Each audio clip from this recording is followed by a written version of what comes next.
ಹಾಕಿ ನಮ್ಮ ಇಷ್ಟ ಅನ್ನೋದು ತಿಳಿಸ್ಬೇಕು. ಮೆಸೇಜ್ ಹಿಂಗ್ ಮಾಡ್ತಿರೋ ರಿಚಾರ್ಜ್ ಮಾಡಿ, ಹಂಗ ರಿಚಾರ್ಜ್ ಮಾಡಿದ್ರೆ ಆ ಪೋಷಕನು ಆಶೀರ್ವಾದಕ್ಕೆ ನೆರೆದ ಜನರಿಗೆಲ್ಲ ಸ್ವಾಗತ ಸುಸ್ವಾಗತ.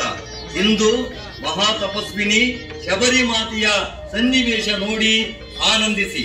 ಮಹಾ ತಪಸ್ವಿನಿ ಶಬರಿಗೆ ಮಾತಂಗ ಮುನಿಗಳು ನಿನ್ನ ಕುಟೀರಕ್ಕೆ ರಾಮ ಬರುತ್ತಾನೆ ಎಂದು ಹೇಳಿ ಹೋದಾಗ ಸತ್ಯ ಸನಾತನ ಧರ್ಮದ ಶ್ರೇಷ್ಠ ಪುರುಷ ಮರ್ಯಾದ ಪುರುಷೋತ್ತಮ ಶ್ರೀರಾಮ ಅನೇಕ ವರ್ಷದ ತಪಶ್ಚರ್ಯ ಮಾಡಿರುವ ಋಷಿ ಮುನಿಗಳಿಗೂ ಸಿಗದ ಅಪರೂಪದ ದರ್ಶನವನ್ನು ಶಬರಿಗೆ ಕೊಡುತ್ತಾನೆ. ಸ್ವತಃ ರಾಮನೇ ಶಬರಿಯ ಕುಟೀರಕ್ಕೆ ಬಂದು ಪ್ರೀತಿಯ ಆತಿಥ್ಯ ಸ್ವೀಕರಿಸಿದ ದೃಶ್ಯವನ್ನು ನೀವೀಗ ನೋಡಲಿದ್ದೀರಿ.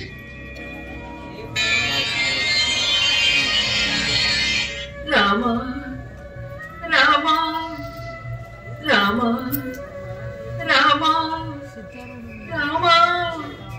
ಏನು ದೇವ, ದಿನ ದಿನ ಈ ಹೂಗಳನ್ನು ರಸ್ತೆ ಮೇಲೆ ಹಾಕ್ತೀಯಲ್ಲ, ನಿನಗೇನಾದರೂ ಹುಚ್ಚಿಡ್ಲಿದೆಯಾ? ದಿನವೂ ಹೀಗೆ ದಾರಿ ತುಂಬಾ ಹೂ ಹಾಕ್ತಿದ್ರೆ ರಾಮ ನಿನ್ನ ನೋಡಲು ಬರ್ತಾನೇನ? ಎಷ್ಟು ವರ್ಷ ಆಯ್ತೆ ನೀನು ಈ ರೀತಿ ಹೂ ಹಾಕಿ ದಾರಿ ನೋಡ್ತಾ ಕುಂತಿ? ಇಷ್ಟು ದಿನ ಬರೆದ ರಾಮ ಈಗ ಬಂದ್ಬಿಡ್ತಾನೇನ? ನನ್ನ ರಾಮ ಬಂದೇ ಬರುತ್ತಾನೆ, ನನ್ನ ರಾಮ ಬಂದೇ ಬರುತ್ತಾನೆ. ರಾಮ ರಾಮ ರಾಮ. ಹೋಗ್ಲಿ ಬಿಡ, ಈಕಿದು ಪ್ರತಿದಿನ ಇದೇ ಕೆಲಸ ಆತ. ಇನ್ನೂವರೆಗೂ ಬಂದಿಲ್ಲ ನಿಜ, ಆದರೆ ಒಂದು ದಿನ ಬಂದೇ ಬರುತ್ತಾನೆ ಎಂದು ನನ್ನ ಗುರು ಮಾತಂಗ ಮುನಿಗಳು ಹೇಳಿದ್ದಾರೆ. ನನ್ನ ಶ್ರೀರಾಮ ಬಂದೇ ಬರುತ್ತಾನೆ, ಬಂದೇ ಬರುತ್ತಾನೆ. ರಾಮ ರಾಮ ರಾಮ.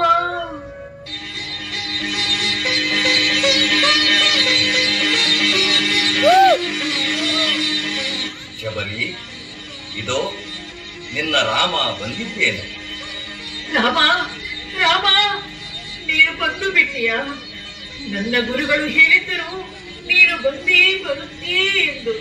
ರಾಮ ರಾಮ, ಈ ಶಬರಿಯ ಜನ್ಮದ ಉಸಿರು ನಿಂತಿರುವುದೇ ನಿನ್ನ ದರ್ಶನ ಮಾಡುವುದಕ್ಕಾಗಿ. ಬಾ ರಾಮ, ಒಳಗೆ ಬಾ, ಈ ಶಬರಿಯ ಆತಿಥ್ಯ ಸ್ವೀಕರಿಸುವೆಯಂತೆ. ಶಬರಿ, ನಾನೀಗ ಬಂದಿರುವುದೇ ನಿನ್ನ ಆತಿಥ್ಯ ಸ್ವೀಕರಿಸುವುದಕ್ಕಾಗಿ. ಅಯ್ಯೋ ರಾಮ, ನಿನ್ನನ್ನು ಕಣ್ತುಂಬಿಕೊಳ್ಳುವ ಭರದಲ್ಲಿ ನಿನಗೆ ಹಸಿವೆಯಾಗಿದೆ ಎನ್ನುವುದನ್ನೇ ಮರೆತು ಬಿಟ್ಟೆ. ತಡೆ, ನಿನಗಾಗಿ ಬೋರೆ ಹಣ್ಣುಗಳನ್ನು ತಂದಿದ್ದೇನೆ. ಹೌದಾ? ಹಾಗಾದರೆ ಬೇಗ ಕೊಡು, ನನಗೂ ತುಂಬಾ ಹಸಿವಾಗಿದೆ. ಬಾ ರಾಮ, ಹೊರಗೆ ಬಾ, ಈ ಶಬರಿಯ ಆತಿಥ್ಯ ಸ್ವೀಕರಿಸು ರಾಮ.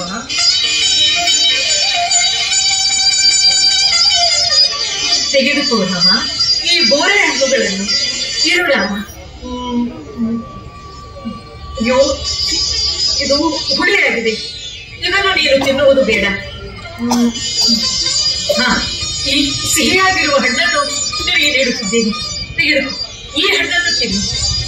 ಆಹಾ ಶಬರಿ, ಈ ಹಣ್ಣು ಎಷ್ಟು ಸಿಹಿಯಾಗಿದೆ. ಹೌದೇ ರಾಮ,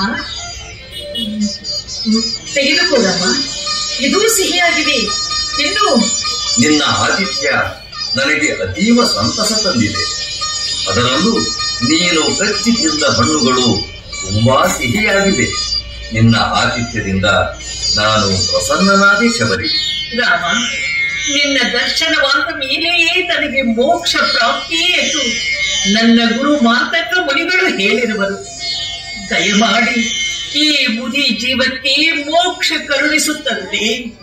ಶಬರಿ, ನಿನ್ನ ನಿಷ್ಕಲ್ಮಶ ಭಕ್ತಿ, ಪ್ರಾಮಾಣಿಕ ಪರಿಶುದ್ಧ ಮನಸ್ಸೇ ನಿನಗೆ ಫಲಪ್ರದವಾಗಿದೆ. ಸದ್ಗುಣ ಸಂಪನ್ನಿಯಾದ ನಿನಗೆ ಮೋಕ್ಷ ಹೊಂದುವ ಕಾಲ ಸನ್ನಿಹಿತವಾಗಿದೆ. ನಿನಗೆ ಮಂಗಳವಾಗಲಿ, ಸರ್ವರಿಗೂ ಮಂಗಳವಾಗಲಿ. ಜೈ ಶ್ರೀರಾಮ್, ಜೈ ಶ್ರೀರಾಮ್. ಮಂಗಲ